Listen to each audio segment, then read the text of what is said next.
ప్రశ్న అడుగుతా. అడుగు దేవాంశ్.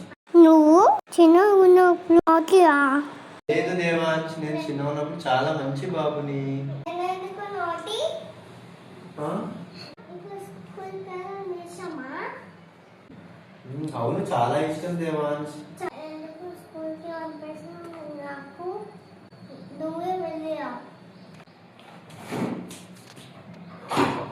అసలు పిల్లల ప్రశ్నలకు జవాబులే ఉండవు.